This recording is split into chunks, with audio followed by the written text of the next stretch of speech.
Chapter 9. Johanna at Home and the Resolution. Johanna Oakley would not allow Colonel Jeffrey to accompany her all the way home, and he, appreciating the scruples of the young girl, did not press his attention upon her, but left her at the corner of 4th Street, after getting from her a half-promise that she would meet him again on that day week, at the same hour in the Temple Gardens. "I ask this of you, Johanna Oakley," he said, "because I have resolved to make all the exertion in my power to discover what has become of Mr. Thornhill, in whose fate I am sure I have succeeded in interesting you, although you care so little for the string of pearls which he has in trust for you." "I do indeed care little for them," said Johanna, "so little that it may be said to amount to nothing." "But still, they are yours, and you ought to have the option of disposing of them as you please. It is not well to despise such gifts of fortune, for if you can yourself do nothing with them, there are surely some others whom you know, upon whom they would bestow great happiness." "A string of pearls, great happiness?" said Johanna inquiringly. "Your mind is so occupied by your grief that you quite forget such strings are of great value. I have seen these pearls, Johanna, and can assure you that they are, in themselves, a fortune." "I suppose," she said sadly, "it is too much for human nature to expect two blessings at once. I had the fond, warm heart that loved me without the fortune, that would have enabled us to live in comfort and affluence. And now, when that is perchance within my grasp, the heart that was by far the most costly possession, and the richest jewel of them all, lies beneath the wave with its bright influences, and its glorious and romantic aspirations quenched forever." "You will meet me then, as I request of you, to hear if I have any news for you." "I will endeavor so to do. I have all the will, but heaven knows if I may have the power." "What mean you, Johanna?" "I cannot tell what a week's anxiety may do. I know not but a sick-bed may be my resting-place until I exchange it for the tomb. I feel even now my strength fail me, and that I am scarcely able to totter to my own home. Farewell, sir. I owe you my best thanks, as well for the trouble you have taken as for the kindly manner in which you have detailed to me what has passed." "Remember," said Colonel Jeffrey, "that I bid you adieu, with the hope of meeting you again." It was thus they parted, and Johanna proceeded to her father's house. Who now that had met her, and had chanced not to see that sweet face, which could never be forgotten, would have supposed her to be the once gay and sprightly Johanna Oakley? Her steps were sad and solemn, and all the juvenile elasticity of her frame seemed like one prepared for death, and she hoped that she would be able to glide, silently and unobserved, to her own little bedchamber, that chamber where she had slept since she was a child, and on the little couch on which she had so often laid down to sleep that holy and calm slumber which such hearts as hers can only know.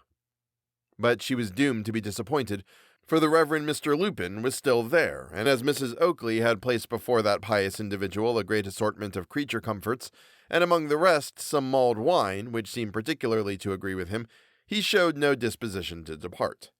It unfortunately happened that this wine, of which the reverend gentleman partook with such a holy relish, was kept in a cellar, and Mrs. Oakley had had occasion twice to go down to procure a fresh supply, and it was on a third journey for the same purpose that she encountered poor Johanna, who had just let herself in at the private door.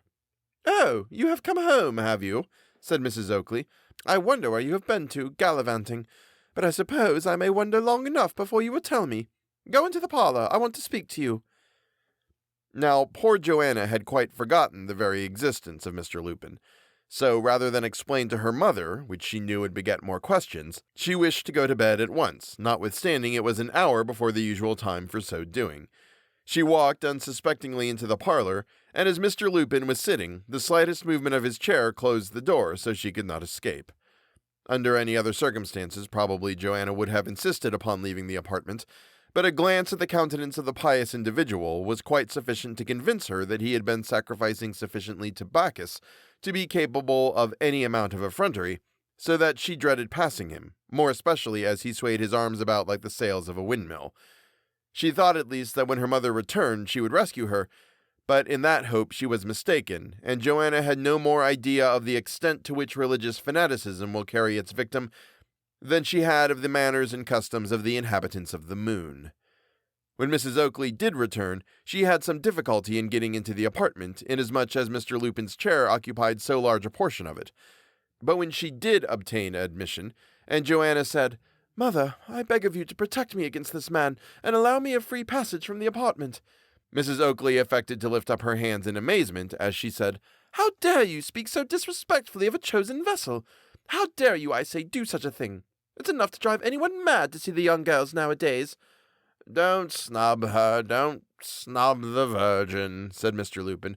"She don't know the honor yet that's intended her." "She don't deserve it," said Mrs. Oakley. "She don't deserve it." "Never mind, madam. Never mind. We don't get all what we deserve in this world." "Take a drop of something, Mr. Lupin. You have got the hiccups." "Yes, I rather think I have a little. Isn't it a shame that anybody so intimate with the Lord should have the hiccups? What a lot of lights you've got burning, Mrs. Oakley." "A lot of lights, Mr. Lupin? Why, there's only one. But perhaps you allude to the lights of the gospel?" "No, I don't. Just present. Damn the lights of the gospel. That is to say, I mean, damn all backsliders. But there is a lot of lights, and no mistake, Mrs. Oakley. Give me a drop of something. I'm as dry as dust." "There is some more mulled wine, Mr. Lupin, but I am surprised that you think there is more than one light." "It's a miracle, madam, in consequence of my great faith. I have faith in 6 lights, and here they are."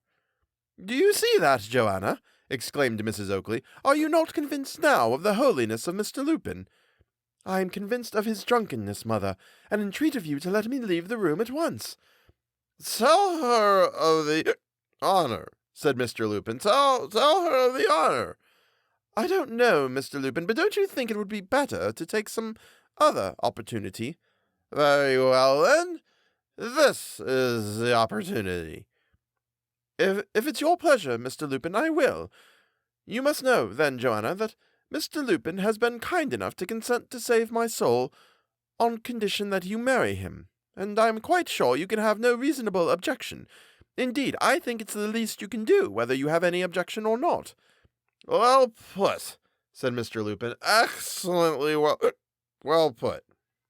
"Mother," said Johanna, "if you are so far gone in superstition as to believe this miserable drunkard ought to come between you and heaven, I am so lost as not to be able to reject the offer with more scorn and contempt than ever I thought I could have entertained for any human being. But hypocrisy never, to my mind, wears so disgusting a garb as when it attires itself in the outward show of religion." "This conduct is unbearable!" cried Mrs. Oakley. "Am I to have one of the Lord's saints under my own roof?" "If he were 10 times a saint, mother, instead of being nothing but a miserable drunken profligate, it would be better that he should be insulted 10 times over than that you should permit your own child to have passed through the indignity of having to reject such a proposition as that which has just been made. I must claim the protection of my father. He will not suffer one towards whom he has ever shown an affection, the remembrance of which sinks deep into my heart, to meet with so cruel an insult beneath his roof." "That's right, my dear," cried Mr. Oakley at that moment, pushing open the parlor door. "That's right, my dear. You never spoke truer words in all your life." A faint scream came from Mrs. Oakley, and the Reverend Mr. Lupin immediately seized upon the fresh jug of mulled wine and finished it at a draught. "Get behind me, Satan," he said. "Mr. Oakley, you will be damned if you say a word to me." "It's all the same, then," said Mr. Oakley, "for I'll be damned if I don't, then. Ben! Come in, Ben!" "I'm a-comin'," said a deep voice, and a man about 6 feet 4 inches in height and nearly 2/3 of that amount in width entered the parlor. "I'm a-comin', Oakley, my boy. Put on your blessed spectacles and tell me which is the fellow."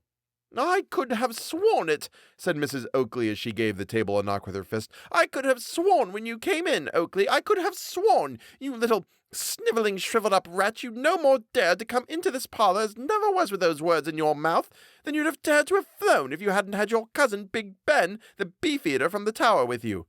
"Take it easy, ma'am," said Ben as he sat down in a chair, which immediately broke all to pieces with his weight. "Take it easy, ma'am. The devil! What's this?" "Never mind, Ben," said Mr. Oakley. "It's only a chair. Get up." "A cheer," said Ben. "Do you call that a cheer? But never mind. Take it easy." Why, you big, bullying, idle, swilling, guttling ruffian! Go on, Mom, get on.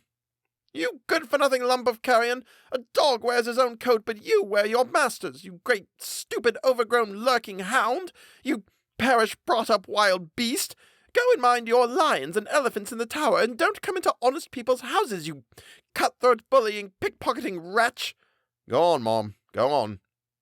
This was a kind of dialogue that could not last, and Mrs. Oakley sank down exhausted, and then Ben said, I'll tell you what, Mom, I considers you, I looks upon you, Mom, as a female variety of that 'ere animal as is very useful and sagacious, Mom. There was no mistake in this allusion, and Mrs. Oakley was about to make some reply when the Reverend Mr. Lupin rose from his chair, saying, Bless you all, I think I'll go home. Not yet, Mr. Tulip, said Ben. You had better sit down again. We've got something to say to you. Young man, let me pass. If you do not, you will endanger your soul. I ain't got none, said Ben. I'm only a beefeater and don't pretend to such luxuries. The heathen! Exclaimed Mrs. Oakley. The horrid heathen! But there's one consolation, and that is that he will be fried in his own fat for everlasting. Ah, that's nothing, said Ben. I think I shall like it, especially if it's any pleasure to you. I suppose that's what you call Christian consolation. Will you sit down, Mr. Tulip? My name ain't Tulip, but Lupin. But if you wish it, I don't mind sitting down, of course. The beefeater, with a movement of his foot, kicked away the reverend gentleman's chair, and down he sat with a dab upon the floor. My dear, said Mr. Oakley to Johanna, you go to bed, and then your mother can't say you have anything to do with this affair. I intend to rid my house of this man. Good night, my dear, good night. Johanna kissed her father on the cheek, and then left the room, not at all sorry that so vigorous a movement was about being made for the suppression of Mr. Lupin. When she was gone, Mrs. Oakley spoke, saying, Mr. Lupin, I bid you good night, and of course after the rough treatment of these wretches I can hardly expect you to come again. Good night, Mr. Lupin, good night. Well, that's all very well, Mom, said Ben, but before this here wild beast of a parson goes why, I want to admonish him. Oh, he don't seem to be wide awake, and I must rouse him up. Ben took hold of the reverend gentleman's nose, and gave it such an awful pinch, that when he took his finger and thumb away, it was perfectly blue. Murder! Oh, murder! My nose! My nose! Shrieked Mr. Lupin. And at that moment Mrs. Oakley, who was afraid to attack Ben, gave her husband such an open-handed whack on the side of his head that the little man reeled again and saw a great many more lights than the Reverend Mr. Lupin had done under the influence of the mulled wine. Very good, said Ben. Now we are getting into the thick of it. With this, Ben took from his pocket a coil of rope, one end of which was a noose, and that he dexterously threw over Mrs. Oakley's head. Murder! She shrieked. Oakley, are you going to see me murdered before your eyes? There is such a singing in my ears, said Mr. Oakley, that I can't see anything. This is the way, said Ben, we manages the wild beastuses when they shut their eyes to all sorts of argument. Now, Mom, if you please, a little this way. Ben looked about until he found a strong hook in the wall, over which, in consequence of his great height, he was unable to draw the rope, and then the other end of it he tied securely to the leg of a heavy secretaire that was in the room, so that Mrs. Oakley was well secured. Murder! She cried. Oakley, are you a man that you stand by and see me treated in this way by this big brute? I can't see anything, said Mr. Oakley. There is such a singing in my ears. I told you so before. I can't see anything. Now, ma'am, you may just say what you like, said Ben. Won't matter a bit any more than the grumbling of a bear with a sore head.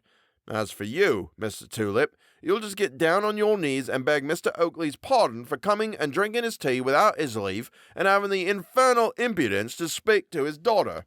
Don't do it, Mr. Lupin, cried Mrs. Oakley. Don't do it. You hear, said Ben, what the lady advises. Now, I am quite different. I advise you to do it, for if you don't, I shan't hurt you, but it strikes me I shall be obliged to fall on you and crush you. I think I will, said Mr. Lupin. The saints were always forced to yield to the Philistines. You call me any names, said Ben. I'll just wring your neck. Young man, let me exhort you. Allow me to go, and I will put up prayers for your conversion. Confound your impudence, what do you suppose the beast in the tower would do if I was converted? Why, that 'ere tiger we've had lately would eat his own tail to think as I had turned out such an arse. Come on, I can't waste any more of my precious time, and if you don't get down on your knees directly, we'll see what we can do. I must, said Mr. Lupin, I must, I suppose. And down he flopped on his knees. Very good. Now, repeat after me. I am a wolf that stole sheep's clothing. Yes, I am a wolf that stole sheep's clothing. Lord forgive me. Perhaps he may, and perhaps he mayn't.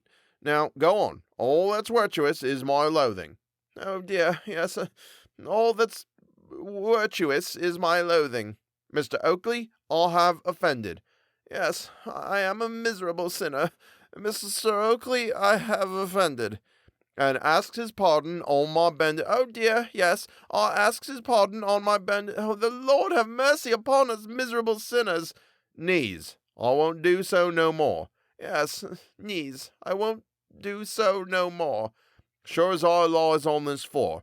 Yes, sure as I lies on this floor. Death and the devil, you've killed me. Ben took hold of the reverend gentleman by the back of the neck and pressed his head down upon the floor until his nose, which had before been such a sufferer, was nearly completely flattened with his face. Now, you may go, said Ben. Mr. Lupin scrambled to his feet, but Ben followed him into the passage and did not yet let him go until he had accelerated his movements by 2 hearty kicks.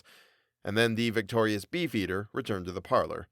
Why, Ben, said Mr. Oakley, you are quite a poet. I believe you, Oakley, my boy, said Ben. And now let us be off and have a punt round the corner. What? Exclaimed Mrs. Oakley. And leave me here, you wretches?